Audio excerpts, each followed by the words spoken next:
Pēdējās nedēļas laikā ir notikuši daži interesanti notikumi, kas faktiski apvieno Krievijas-Ukrainas karu un Irānas karu vienā konfliktā. Mēs joprojām neesam īstā pasaules kara situācijā, jo nav neviena dalībnieka, kas vienlaikus cīnītos divās frontēs, kā to darīja Amerikas Savienotās Valstis Otrā pasaules kara laikā. Taču tas vēl vairāk sasaista kaujas lauka iznākumus, un tam būs ilgstošākas sekas tam, kā tiks sadalītas frontes līnijas. Jā, mēs veidojam jaunu saikni starp Ukrainu un Saūda Arābiju un stiprinām saikni starp Krieviju un Irānu. Īsumā, Ukrainai un Saūda Arābijai ir līguma attiecības aizsardzības jomā, bet Krievija, kā ziņots, gatavojas sniegt letālu militāro palīdzību Irānai. Garākā versija apskata, kāpēc šīs attiecības neveidojās agrāk un ko tas nozīmē mazāk informētiem dīvāna karotājiem saistībā ar Irānas kara stāvokli. Sāksim ar Saūda Arābijas un Ukrainas jautājumu. Zelenskis negaidīti apmeklēja Rijādu, jo kroņprincis vēlas iegādāties, uzmini ko? Jā, pretpasākumus pret šahēda droniem. Kāpēc tas notiek 2026. gada martā, nevis 2023. gada martā? Labs jautājums. Sarunas par pretdronu aizsardzības trūkumu Irānas karā galvenokārt fokusējas uz Savienoto Valstu lomu. Teoriju šauju uz loka šāvēju nevis uz bultu jau esam apsprieduši, tāpēc šodien to neatkārtošu, jo nosaukums visu izsaka. Ko mēs vēl neesam apskatījuši, ir tas, kāpēc Arābu valstis vienkārši to neizdarīja pašas. Varētu apgalvot, ka Amerikas Savienotās Valstis uzsāka šo karu, tāpēc problēmas risināšana jāuzņemas tieši tām. Tomēr tas ir pretrunā gan ar šīs situācijas politisko, gan praktisko realitāti. Politiskā ziņā ņemsim par piemēru Saūda Arābiju. Rijāda atbalstīja kara sākšanu un tagad tā turpināšanu. Izskatās, ka Saūda Arābijai jāuzņemas atbildība par šo konfliktu. Es nekritizēju, jo to atbalsta Saūda Arābijas valdība. Ja uzbrukuma operācijas koordinēt ir pārāk sarežģīti, valstīm jānodrošina pašām savas aizsardzības spējas. Ukraina rāda, ka efektīvākais veids, kā no zemes notriekt šahēd dronus, ir slāņveidā aizsardzība. Nepieciešamas pārvērējvienības visā valstī, lai retinātu šahēd dronus to tuvošanās brīdī. To var izdarīt tikai pati valsts. ASV būtu ļoti grūti to izdarīt bez iepriekšējas sagatavošanās. Tas prasītu pārāk daudz karavīru, kuriem būtu jāpaliek šajās vietās uz nenoteiktu laiku. Ekonomiski apsvērumi prasa, lai to nodrošinātu Saūda Arābija. Mīkla joprojām neatrisināta. Kāpēc Saūda Arābija neiegādājās un neuzstādīja šīs aizsardzības sistēmas jau pirms gadiem? Šahēd draudi nav jauni. Ukraina jau sen izveidoja pārbaudītus un lētus pretpasākumus. Saūda Arābijai nepatīk Irāna. Irāna ražoja šahedus Krievijai, kas tos izmantoja pret Ukrainu. Loģiski ļaut Saūda Arābijai sadarboties ar Ukrainu. Finansiālā situācija ir ideāli piemērota šādām attiecībām. Esmu dzirdējis, kā daudzi ASV prezidenti sūdzas par Eiropas aizsardzības izdevumiem.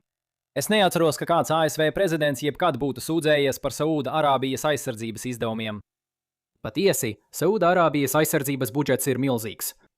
Tā ir 7. pasaulē pēc aizsardzības izdevumiem, ik gadu tērējot 7,4% no IKP bruņotajiem spēkiem. Tas ir gandrīz par 50% vairāk nekā Hāgas apņemšanās paredz NATO valstīm. Saūda Arābija ir 4. vietā pasaulē pēc izdevumiem procentos no IKP, atpaliekot no Ukrainas 31%, Izraēlas 8,8% un Alžīrijas 8,0%.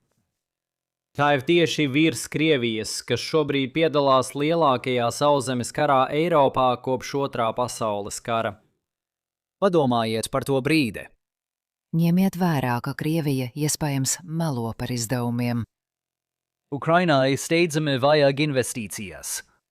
Dabiski šķiet, ka Rijāda varētu dot Ukrainai kredītlīniju pārtvērēju izmēģināšanai, ko vēlāk ražot Saūda Arābijai.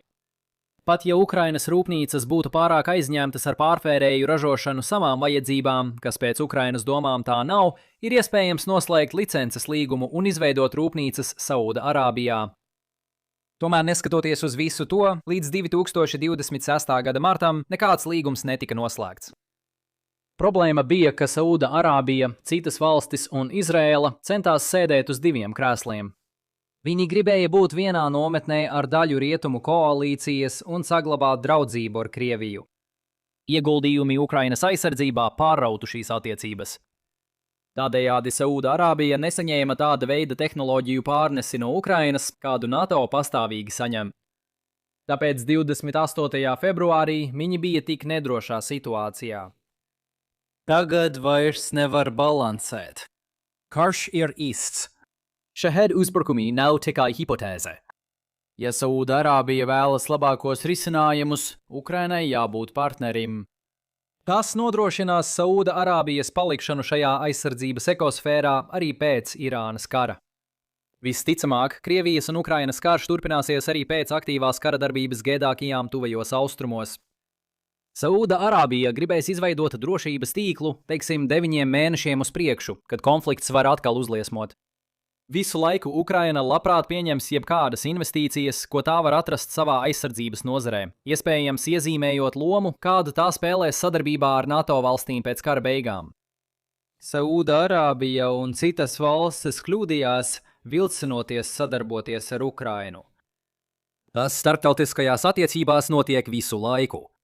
Taču tagad viņi apzinās savu kļūdu un attiecīgi maina savu rīcību. Ja nebija skaidrs, vai Saūda Arābija pareizi mainīja stratēģiju, pietika paskatīties tajā laikā publicētos ziņu virsrakstus. Patiesi, mūsu otrā tēma ir Krievijas tiešā letālā militārā palīdzība Irānai. Pat ja attīstība nešķiet pārsteidzoša, detaļas atklāja interesantas ziņas. Militārā palīdzība ir divējāda ietekme. Tā uzlabo kaujas rezultātus saņēmējam. Mazāk redzamā ietekme ir tāda, ka mainās pušu spējas un stimuli izbeigt kara darbību ar militāru uzvaru vai sarunām. Tātad, ja mēs vēlamies saprast Krievijas izvēles, mums vispirms jāpadomā par mērķiem, kurus Kremļa vīri cenšas sasniegt.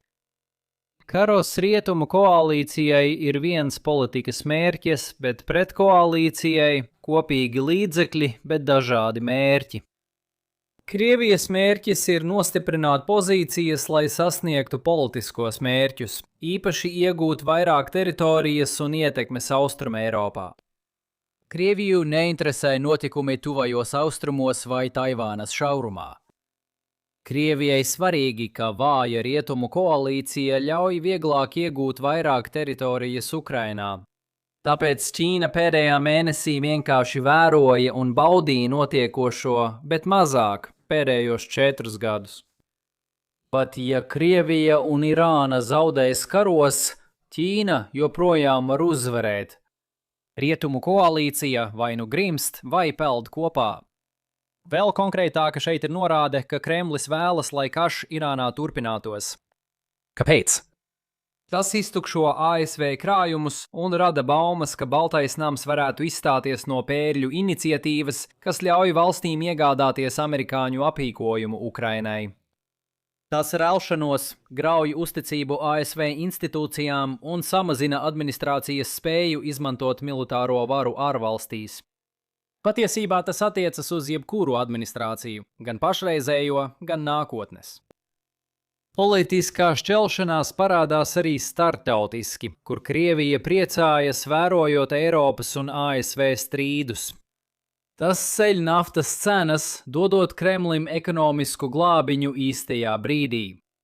Atgriežoties pie Irānas kara sākuma, kas bija pirms 4 nedēļām, Krievija nesniedza palīdzību, kas prasītu lielus upurus. Maskava sāka dalīties izlūk informācijā un sniegt mērķēšanas atbalstu Irānai. Neapšaubāmi tas bija ļoti svarīgi Irānas skatījumā. Izlūkošanas tīkla izmaksas galvenokārt saistītas ar sistēmu izveidi. Kad tās ir izveidotas, informācijas apmaiņas papildu izmaksas ir gandrīz nulles līmenī. Tas ir tas pats iemesls, kāpēc Amerikas Savienotās valstis turpina sniegt izlūkošanas atbalstu Ukrainai, neskatoties uz Donalda Trumpa iebildumiem pret visu pārējo. Tādējādi, kamēr Kremlis pat nedaudz guva labumu no Irānas panākumiem karā, Irāna saņēma šo atbalstu. Pārējot uz mūsdienām, mēs sākam redzēt, ka Krievija sāk veikt dažus nozīmīgus kompromisus. Ziņojumi liecina, ka Kremlis plāno sūtīt zāles, neko nopietnu, pārtiku, jebko, un dronus. Jā, drīz Krievijas ieroči nogalinās ASV militārpersonas un, iespējams, arī daudzas no Arābu koalīcijas. Saūda-Arābija atkal ir apmierināta ar lēmumu atbalstīt Ukrainu. Tagad nevar izslēgt, ka Irāna joprojām ražo dažas šahed dronu daļas, kas galu galā tiek ražoti Krievijas rūpnīcās, un Teherāna izmanto to, lai gūtu atbalstu no Krievijas. Tā kā šo iespēju jau izpētīju, pieņemsim pretējo un redzēsim, kur tas vedīs. Jāpieņem, ka dronu piegādes ir ievērojamas. Citādi tam nav nekādas nozīmes. Ziņojumos teikts, ka ASV valdības avoti šīs piegādes neuzskata par nenozīmīgām. Tātad šī video laikā pieņemsim šo versiju. Tas Krievijai izmaksā daudz. Frontes līnija Ukrainā nav iesaldēta, bet pēdējās nedēļās būtisku teritoriālo izmaiņu nav bijis. Ukraina joprojām izmanto Starlink atslēgšanu dažās vietās, bet Krievija izmanto Ukrainas ilgstošās problēmas citur. Tagad nav īstais brīdis izdalīt dronus, ja pretī nesaņemat ko nozīmīgu. Šī notikuma interpretācija. Krievija uztraucas, jo Irānas palaišanas tempi nav labi. Un pastāv zināms risks, ka Amerikas Savienotās valstis drīz varēs noteikt kara militāro iznākumu. Esam jau runājuši, ka šo skaitli var interpretēt dažādi. Ir ticami, ka Irānai šī nav briesmīga situācija. Bet, ja Maskava dalītu šo pašu vērtējumu, nav skaidrs, kāpēc Krievija neizmantotu ziedotos dronus, lai uzbruktu Ukrainai. Aicina būt piesardzīgiem un nepārspīlēt Irānas nestabilās situācijas ietekmi uz Krievijas lēmumu par nodošanu. Drīzāk svarīgākais rādītājs ir ieguldījuma papildu atdeve. Irānas izmisums varētu radīt lielu ieguldījuma papildu atdevi. Maskava var uzskatīt, ka Irānai klājas labi, bet ar nelielu palīdzību situācija uzlabotos. Tomēr problēma ir tā, ka Krievija joprojām galveno uzmanību velta kara turpināšanai. Tātad vienkāršākais izskaidrojums ir tas, ka Irānai ir nepieciešama palīdzība, citādi tie, kas vada valdību, meklēs izēju. Spriedzi attiecībās var pamanīt pēc tā, kas nav nodošanas paketē. Pretgaisa aizsardzībā. Tas jāuzskata par Irānas prioritāti. Maskava acīm redzami neizrāda interesi ziedot šādu aprīkojumu. Daļa no stāsta ir pašas Krievijas vajadzības. Iepriekšējā video apskatījām milzīgos Ukrainas triecienus 2 Baltijas jūras naftas termināļiem. Krievija nevarēs uzturēt kara centienus, ja šie un citi objekti paliks pastāvīgi ārpus ierindas. Katrs S-400, kas tiek sūtīts uz Irānu, vairs nesargā Krievijas teritoriju. Vēl viena šī stāsta daļa ir tā, ka šiem ieročiem var būt ļoti mazs ieguldījumu apdeves līmenis. Atceries, kā rietumi bija atturīgi palīdzēt Ukrainai ar smago tehniku iebrukuma pirmajos mēnešos. Bažījies, ka Krievija iebruks Kijevā? Šeit var minēt līdzīgu stāstu. Krievija nevēlas, lai Irānas pretgaisa aizsardzība kļūtu par ASV treniņu mērķi, kā tas notika Irānas kara sākumā. Atceries, palīdzību nosaka robeža atdeve. Visbeidzot, ir arī praktiska problēma. S-400 efektivitātei vajadzīga praktiskā apmācība. Tas nozīmētu, ka Krievijas karavīriem būtu jādodas uz Irānu, lai fiziski atrastos kaujas laukā un apmācītu Irānas karavīrus reālā kaujā. Tas radītu situācijas, kur Krievijas karavīri varētu nogalināt amerikāņu pilotus. Vai arī amerikāņu piloti varētu nogalināt Krievijas karavīrus, kad viņi uzbrūk pretgaisa aizsardzības sistēmām. Pirmajā gadījumā pastāv eskalācijas risks un tiek pārkāpts pamatprincips palikt par trešo pusi karā. Mēs cenšamies izvairīties no situācijas, kas atgādina pasaules karu. Tas ir slikts Krievijas karavīra dzīvības izmantojums. Es neapgalvoju, ka Kremlis šīs dzīvības uzskata par īpaši vērtīgām, viņi tās drīzāk izmantotu Donbasa prioritātēm. Kādi ir šodienas galvenie secinājumi? Saūda-Arābija arvien vairāk iesaistās rietumu koalīcijā, iegādājoties Ukrainas sistēmas. Teikums, kura dēļ, ja es to būtu pateicis pirms 5 gadiem, būtu zudusi visa mana uzticamība. Krievija sniedz militāro palīdzību kaujas vajadzībām Irānai. No Irānas skatpunkta tas nav labs signāls par tās militāro situāciju. Rietumos nevajadzētu domāt, ka spēle drīz beigsies. Tomēr šis video drīz beigsies. 29. Diena pēc kārtas ir aizvadīta. Lūdzu, dodiet man 23,3 stundu ilgu pārtraukumu, kamēr jūs pa to laiku noskatāties kādu no šiem alternatīvajiem video. Ja patika video, nospīdiet patīk, dalieties un abonējiet. Tiksimies nākamreiz. Rūpējieties par sevi!